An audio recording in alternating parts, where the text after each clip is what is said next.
Hello everyone, we have our news for the week, so let's take a look.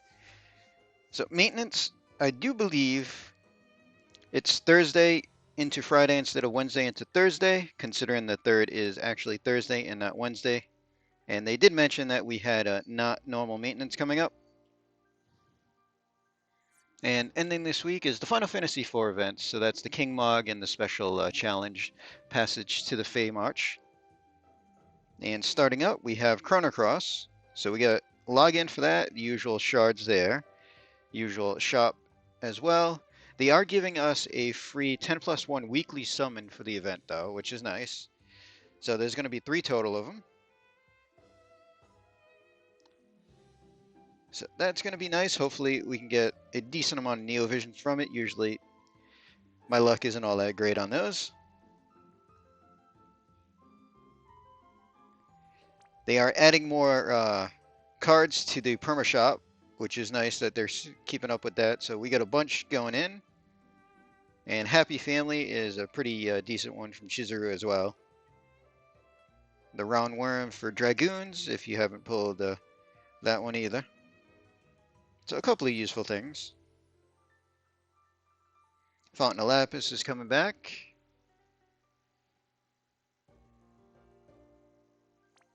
So they're doing, we had the fragment of the month last month, so November, new month.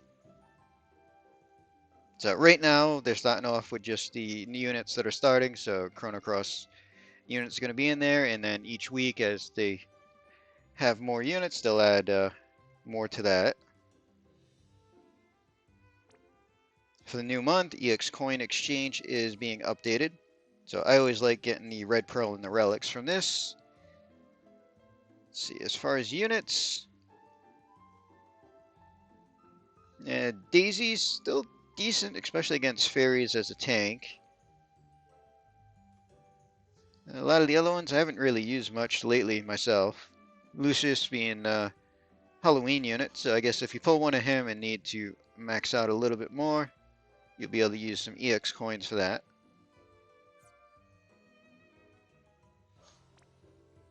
And vision cards, so we're going to get a new vision card, so 3 new Neo Vision base units. Each unit has its own vision card, so a lot of the times with the series they just do one, but this time it's all different. So for Serge, 110 attack and magic, 25% limit damage, 75% demon killer, and for magic attacker units, 300 flat magic. Then Lynx, 120 magic, 50% human killer, and 50% limit damage for magic attacker.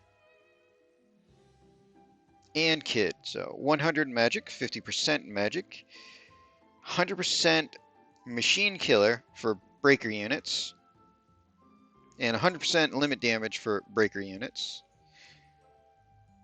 So the interesting thing to note is these are not series locked. A lot of the times they'll lock something behind the series for this type of stuff. These are not, it's just type. And we are getting a new limited card. It's artwork of Sakura there. 125 magic, 500 flat magic, 100% double hand magic, which is nice. Really looking forward to see what the numbers on this ability is.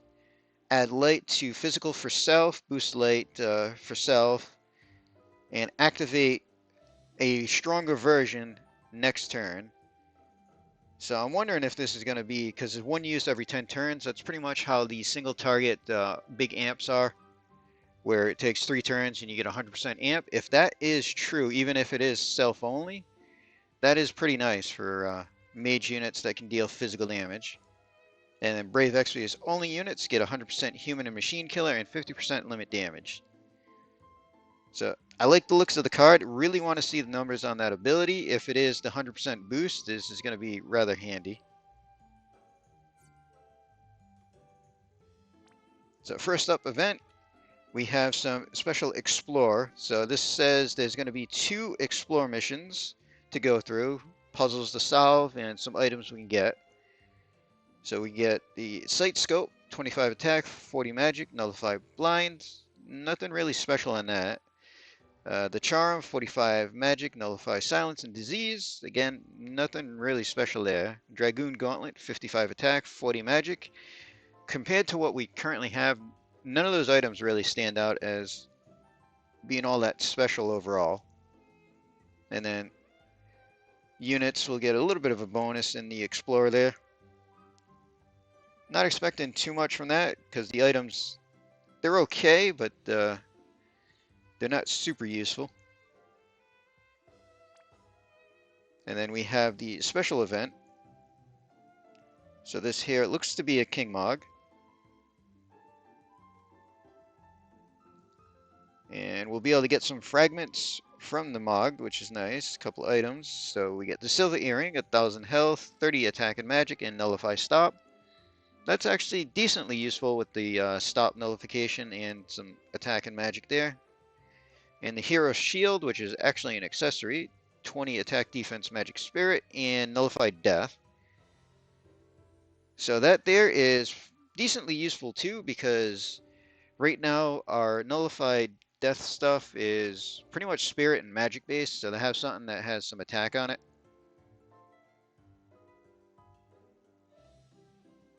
Usual bonuses and everything, so there should be a bonus fight at the bottom.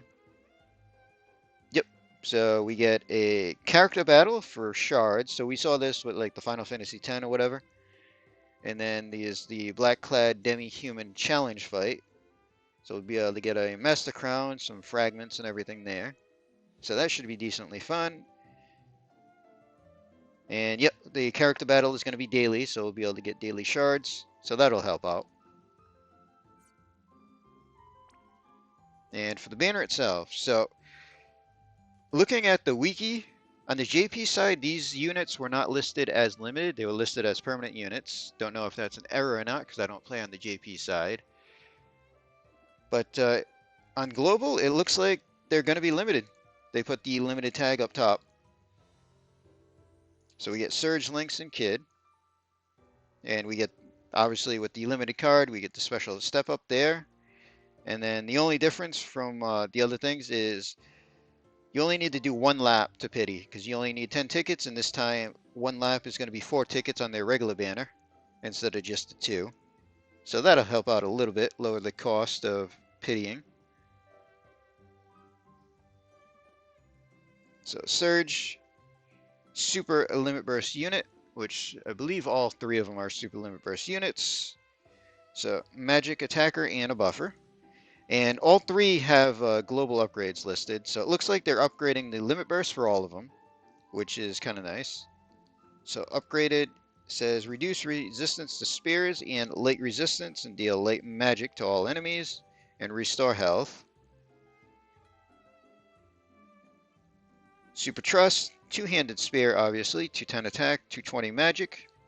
Non-elemental is quite nice because right now the best magic 2-handed spear we have is lightning locked. Let's see, we get Dorian's power, which is pretty much 50% killers to everything for Serge only. Master's power is restore health every turn. And then the last one is 50% limit damage and 50% double hand magic. So the killers is going to be Serge only. Everybody else can get the other effects from that. Regular Trust is a hat, 48 attack, 52 magic.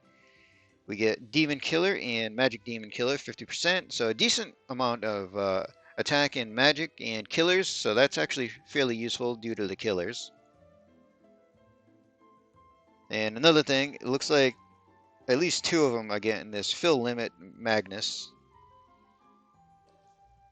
And boost their elemental damage. So another boost that they're getting for the global side. So Lynx up next, magic attacker and buffer. Super limit burst unit, so this time reduce spare resist and dark resist and deal dark damage to everybody. Super Trust is going to be a hat, 48 attack, 38 defense, 80 magic, 45 spirit, 50% limit damage. So that's a pretty nice hat overall. 80 magic with 50% LB damage can be useful.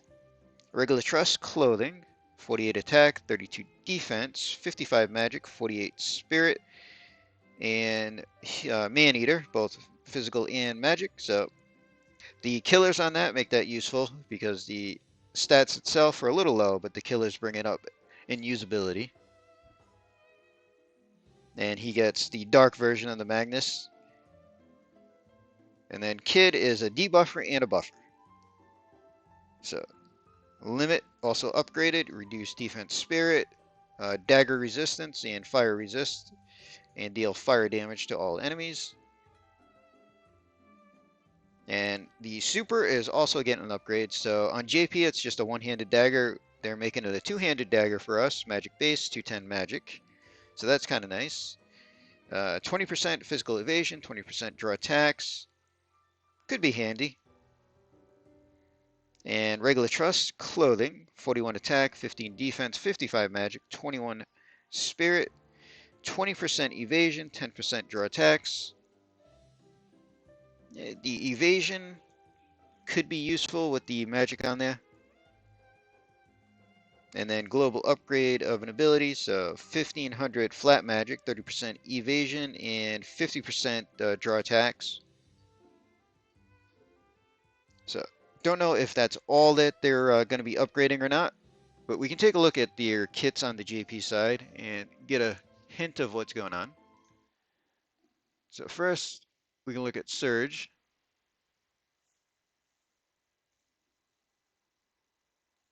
So he's got a cooldown to reduce cooldown ability timer by 1 turn to 1 ally, then give himself 250 attack and magic buff, and a 300% magic store, which magic store is always nice on magic damage dealers. And they all have one of these, well, 2 of these abilities that will put up a field for their element. So it's does some damage, does some killer buffs, and then it's both sides, so it puts it up on the enemy and ally side. So it's 30% boost for the damage of their type, and then 50% elemental buff for the opposite type. So Surge does light boost and dark resist. And that also raises dark resist on the mob as well because it goes up on both sides. Which, as long as you're sticking to one element, not going to be an issue at all. If you're trying to mix light and dark on a team, then he's definitely not going to be helpful. So then we have 200 hit magic damage, so that should be physical. That does magic damage. Bolting strike again. 125 listed should be a physical damage. And he's got one more that should also be, so they should all use physical killers for him.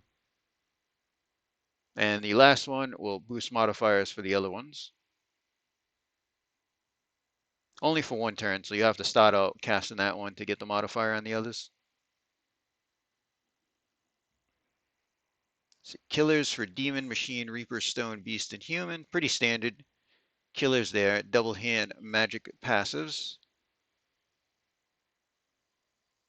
TM gives him 1500 flat attack and magic is rather handy there. He can unlock Quadcast. Has triple in the kit at all times. And for his limit burst, again, this is getting upgraded for the global side, so it should be better than this. But for the base, 130 light down and 200x magic light damage that will stack once up to a 300 modifier. And then the super version, 135 light and peril,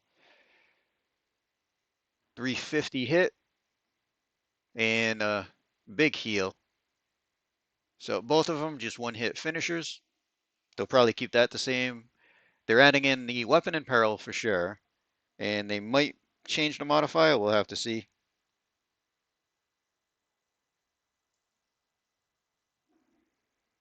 I mean, it could just be the weapon and perils that they're changing on the limits. 350 isn't terrible. All right, for Kid, so this is our debuffer and buffer.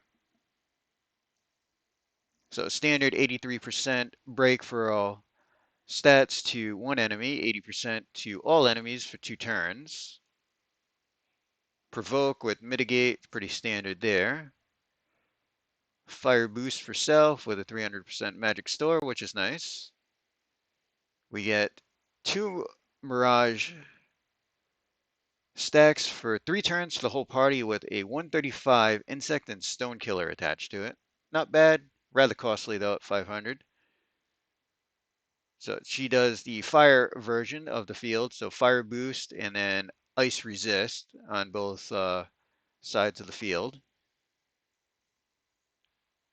So one will steal and break 87 and 88% unless they boost those as well. And the other one will deal damage and reduce fire resist by 150, which is actually pretty decent.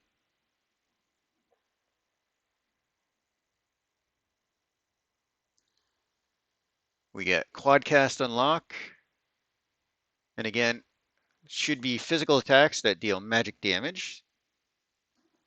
And these are the same that the other units get, so use the one to give the modifier to the other twos, and then you just use the other twos for the better damage. Stone Machine, Dragon Reaper, Insect, Beast Killer. Again, double hand Mage. Preemptive break for 70%, so that's pretty standard on every breaker that we get lately anyway. And again, Limit Burst is being upgraded for this. Again, it could just be the Dagger and Peril that they're adding. But for the base, 87 defense, 88 spirit break, 140 fire down, and 150x fire finisher, 1 hit. And the super version, 87 defense, 89 spirit, 160 fire, and 250 fire magic. Again, 1 hit finisher. So pretty nice in Pearl here. Decent breaks. Unit looks pretty fun to use on a fire base team. And then we have Lynx. So magic attacker and a buffer for this one. So again, pretty much the same as Serge, but dark instead of light. So we get the cooldown, the boost element, and 300% store. We get the 2 moves that put up field and give killers. So field is 30% dark boost and then 50% light resist on both sides. Unlock Quadcast again. And the same bolting moves that the other 2 have. Fairy Machine, Reaper Stone, Beast, and Human Killer for him. Double hand Mage passives. And as far as the Limit Burst goes, 130 Dark down and 200 hit Dark hit that will stack once to 300. And in the super version, 135 Dark down and 350 hit. So again, he's getting at least Spare Imperil added to that. Don't know if they're changing anything outside of the weapon imperils on the Limit Bursts.